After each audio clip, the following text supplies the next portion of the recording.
Hi everyone. நம்ம இன்னைக்கு பார்க்க போகிற டாபிக் என்னதுன்னா PH25CO1 அப்ளைடு ஃபிசிக்ஸ் ஒன்றில் இருக்கக்கூடிய இம்பார்ட்டன்ட் கொஸ்டின் தான் பார்க்க போகிறோம். இது ஜூன் மாதத்தில் நடக்கக்கூடிய எக்ஸாமுக்குள்ள கொஸ்டின்ஸு. இதில் ஃபஸ்ட் நான் லாங் ஆன்சர்ஸ் ஒவ்வொரு யூனிட்டுக்கு என்னன்னு சொல்லி எக்ஸ்பிளைன் பண்ணுறேன். ஃபஸ்ட்டு சாப்டர் 2க்கு பார்த்துடலாம். ஃபஸ்ட் கொஸ்டின் என்னதுன்னா simple harmonic motion, second torsional pendulum, third coupled பேர் யூனிட்டிஸ்ட் டேம்ட் அண்ட் ஃபோக்ஸ் ஆக்சிலேட்டார். இந்த சாப்டர் 2 இந்த யூனிட்டுக்கு ஃபஸ்ட்டு இந்த 3 கொஸ்டினை நல்லா படிச்சிருங்க. 3 விட ஃபஸ்ட்டு ரெண்டு நல்லா ப்ரிஃபரன்ஸ் கொடுத்து படிச்சுட்டு அடுத்து இந்த 3ஆவதை நல்லா படிச்சுக்கோங்க. இந்த ஃபஸ்ட்டு 2 அது போக தேவைப்பட்ட இந்த 3ஆவது ஒன்று மேக்ஸிமம் 3ஐயும் நல்லா படிச்சிட்டிங்கன்னா கட்டாயம் 1 அட்டன் பண்ணிடலாம். அது போக கீழே உள்ள அந்த producing ultrasonic wave piezo electric method acoustic grating படிச்சுக்கோங்க. இந்த யூனிட்டுக்கு இந்த கொஸ்டின் படித்தாலும் நீங்கள் மேக்ஸிமம் கொஸ்டின் அட்டன் பண்ணிடலாம் லாங் ஆன்சரில். நெக்ஸ்ட்டு சாப்டர் 3 அதுமாதிரி சைடில் டாட் வச்சுருக்கிறது ரொம்ப இம்பார்ட்டன்ட். டிக்கும் அடிச்சிருக்கேன் எது இதெல்லாம் இது ரொம்ப மோஸ்ட் இம்பார்ட்டன்ட் சொல்லி அதையும் பார்த்துக்கோங்க எப்படின்னு சொல்லி. இப்போ அடுத்து சாப்டர் 3க்கு பார்க்கலாம். சாப்டர் 3க்கு Schrödinger wave time independent and dependent ரொம்ப முக்கியமானது, அடிக்கடி கேட்கக்கூடியது, நல்லா பார்த்துக்கோங்க. நெக்ஸ்ட்டு சைட்லேயே போட்டிருக்கேன் ஃபோட்டோ எலக்ட்ரிக் எஃபெக்ட்ன்றது 3 மார்க்கு, பிளாக் பாடி ரேடியேஷன்றது ரொம்ப ரிப்பீட்டட் கொஸ்டின் 3 மார்க்கு, நல்லா பார்த்துக்கோங்க. டீபாக்ரி வேவ்லெத் உங்களுக்கு 3 மார்க்லையும் கேட்கலாம், பிக் கொஸ்டின்லையும் கேட்கலாம் ஸ்ப்ளிட் அப்பில் கூட, ஸோ அதையும் பார்த்துக்கோங்க. Barrier penetration and quantum tunnelling அதையும் நல்லா பார்த்துக்கோங்க. அது கூட 1 டைமென்ஷன்னு ஒன்று நீங்கள் படிச்சிருப்பீங்க, பார்ட்டிக்கிள் இன் 1 டைமென்ஷன்னு, அதையும் சேர்த்துக்கோங்க. பார்ட்டிக்கிள் இன் 1 டைமென்ஷன் அதையும் இந்த இதோடு சேர்த்துக்கோங்க. பேரியர் பெனிட்ரேஷன் குவாண்டம் டனலிங்கில் மேக்ஸிமம் இந்த யூனிட்டில் ஸ்க்ராட்டிஞ்சர் அப்புறம் இந்த இதெல்லாம் 3 மார்க்கில் போயிடும். இந்த ஃபோட்டோ எலக்ட்ரிக் எஃபெக்ட் பிக் கொஸ்டின்லேயும் வரும், அதனால் 3 மார்க் பிடிக்காமல் பிக் கொஸ்டின் எடுத்து படிச்சுக்கோங்க. பிளாக் பாடி ரேடியேஷன் 3 மார்க் தான். இந்த டிபேக்ல 3 மார்க்கில் தான் வர வாய்ப்பு இருக்குது. இருந்தாலும் சப்போஸ் பிக் கொஸ்டினில் கட்டால் எழுத தெரியணும். ஸோ அதனால் ஸ்பிட்டப்பில் கூட கேட்கலாம், 12 மார்க்கே 6 கூட, அதனால் எப்படி இருந்தாலும் கேட்கலாம். ஸோ படிச்சுக்கோங்க இதையும் நல்லா. அடுத்து இந்த பேரியர் பெனிட்ரேஷன் படிச்சுட்டு அப்புறம் இந்த 1 டைமென்ஷன் படிங்க. இந்த யூனிட்டில் ரொம்ப இம்பார்ட்டண்ட்டாக படிக்க வேண்டியதுன்னு பார்த்தீங்கன்னா ஃபஸ்ட்டு ஒன்றையும் வேறு என்ன சொல்லுவேன்னா தேர்ட் ஒன் 3 மார்க்கு பார்த்துக்கணும், ஃபோர்த்து ஒன்று, ஃபிஃப்த்து ஒன்று, அதுக்கப்புறம் இந்த 1 டைமென்ஷன் என்னன்னு சொல்லி பார்த்துக்கோங்க.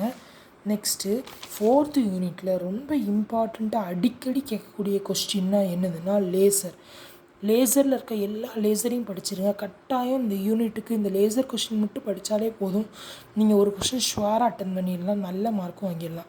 லேசர் படிக்காமல் போயிடாதீங்க. லேசரில் உங்கள் புக்கில் எத்தனை லேசர் இருக்கோ அத்தனையும் படிச்சிருங்க கொஸ்டின். அது போக அடுத்து படிக்கணும்னா இந்த inference of light using Young modulus double slit என்னன்னு சொல்லி பார்த்துக்கோங்க. ஃபஸ்ட்டு லேசர் தான் இம்பார்ட்டன்ட், அதை படிச்சுட்டு கீழே இருக்கிற இந்த ஏர்விஜி ஐன்ஸ்டீன் கோஎஃபிஷியன்ட் இது ரெண்டையும் செகண்ட் ப்ரிஃபரன்ஸ் கொடுத்து படிங்க. படிச்சுட்டு ஃபஸ்ட்டு லேசர், செகண்டு ஏர்விஜி ஐன்ஸ்டீன் கோஎஃபிஷியன்ட் அதை முடிச்சுட்டு இந்த ஆப்டிக்கல் ஃபைபர் கம்யூனிகேஷனை என்னன்னு சொல்லி பார்த்துக்கோங்க. பார்த்துட்டு அதுக்கப்புறம் இதை பாருங்கள் இந்த ஆர்டரில். ஃபஸ்ட்டு இந்த யூனிட்டுக்கே லேசர் தான், லேசர், ஏர்விஜி, ஐன்ஸ்டீனு, அதுக்கப்புறம் யங் மாடுலஸ் டபுள் செட், அப்புறம் ஆப்டிக்கல் ஃபைபர் கம்யூனிகேஷன் நல்லா பார்த்துக்கோங்க. ஆப்டிக்கல் ஃபைபர் கம்யூனிகேஷன் பார்த்துட்டு கூட இதை பாருங்கள் மேக்ஸிமம். இதான் சாப்டர் 4க்கான இம்பார்ட்டன்ட் கொஸ்டின். நெக்ஸ்ட்டு சாப்டர் 5க்கு பார்த்தீங்கன்னா மேக்ஸ்வெல் ஈக்குவேஷனையும் ப்ரொடியூசிங் எலக்ட்ரோ மேக்னெட்டிக் வேவையும் நல்லா படிச்சுக்கோங்க. இந்த 2 படிச்சிங்கனாலே மேக்ஸிமம் ஒன்று நிச்சயம் வந்துடும்.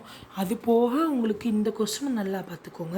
இந்த electro magnetic wave equations and in free space எப்படி ப்ரொகபேஷன் ஆகுது, ஊடுருவி போகுது அப்படின்னு சொல்லி கேட்டிருக்கேன், அதையும் நல்லா பார்த்துக்கோங்க. மேக்ஸிமம் இந்த 2 நல்லா படிச்சுக்கணும், Maxwell equation, producing electro magnetic wave. அதே மாதிரி ஒவ்வொரு சாப்டர்லேயும் மேபி ப்ராப்ளம் கூட வரும், அதுவும் லைட்டாக என்னன்னு சொல்லி பார்த்துக்கோங்க. ஸ்ப்ளிட்டப்பில் கேட்கும்போது ப்ராப்ளமில் கூட 3 மார்க்கு 8 மார்க்குன்னு சொல்லி ஸ்ப்ளிட்டப்பாக கூட கேட்கலாம், எப்படி இருந்தாலும். ஸோ ப்ராப்ளம் நல்லா படிச்சுக்கோங்க ஒவ்வொரு யூனிட்லேயும் சும்மா என்னன்னு சொல்லி.